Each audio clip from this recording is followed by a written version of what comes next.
আমার দেখি মজা হয়। এটা ইফতারি ডালি। হ্যাঁ হ্যাঁ। পরিবারের সকলকে নিয়ে ইফতার পার্টি করছেন পরীমণি। তবে কি সত্যিই রোজা রেখেছেন এই অভিনেত্রী? বন্ধুরা, ভিডিওটি না টেনে শেষ পর্যন্ত দেখতে থাকুন। আর একটি বিশেষ অনুরোধ, দয়া করে আমাদের চ্যানেলটিকে সাবস্ক্রাইব করে পাশের বেল আইকনটিতে ক্লিক দিয়ে রাখুন, যাতে সব ধরনের আপডেট খবর সবার আগে আপনি পেয়ে যান।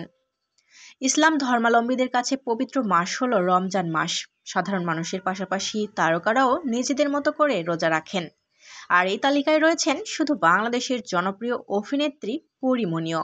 সোশ্যাল মিডিয়ায় তিনি সকলের সঙ্গে ভাগ করে নিয়েছেন রমজানের স্পেশাল কিছু মুহূর্ত। মঙ্গলবার সন্ধ্যায় পরীমণির সোশ্যাল মিডিয়ায় একটি ভিডিও পোস্ট করেছেন, যেখানে দেখা যাচ্ছে 2 সন্তানকে নিয়ে ইফতার পার্টি করছেন এই নায়িকা। ছোট্ট পদ্মেও সকলের সঙ্গেই টেবিলে বসে খাওয়া দাওয়া করছে। বাংলাদেশের নামি দামি খাদ্য সংস্থার পরিবেশনায় ইফতার পার্টির সমস্ত খাবার ডেলিভারি হয়েছে অভিনেত্রীর বাড়িতে। ভিডিওয় দেখা যাচ্ছে টেবিলে সাজানো রয়েছে ডিম, খাসির বিরিয়ানি, ফল, শরবত এবং আরও অনেক কিছু। আরও দেখা যাচ্ছে টেবিলের উপরে সাজানো রয়েছে প্রচুর খাবার।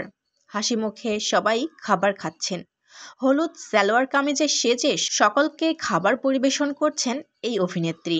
আর ছোট সন্তানকে নিয়ে রোজ রোজা রাখা কি সম্ভব হচ্ছে পরীমণির?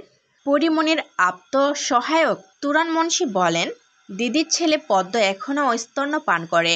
খুব স্বাভাবিকভাবেই রোজ রোজা রাখা সম্ভব হচ্ছে না। যেদিন সম্ভব হচ্ছে সেদিন নিখুঁতভাবেই সবকিছু মানার চেষ্টা করছেন দিদি।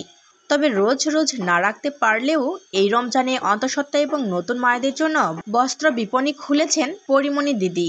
প্রিয় বন্ধুরা, চিত্রনায়িকা পরীমণিকে আপনাদের কেমন লাগে অবশ্যই কমেন্ট করে আমাদের জানিয়ে দিন। আর পরবর্তী আপডেট নিউজ সবার আগে পেতে হলে আমাদের চ্যানেলটি সাবস্ক্রাইব করে পাশের বেল আইকনটি অন রাখুন। এতক্ষণ সাথে থাকার জন্য ধন্যবাদ।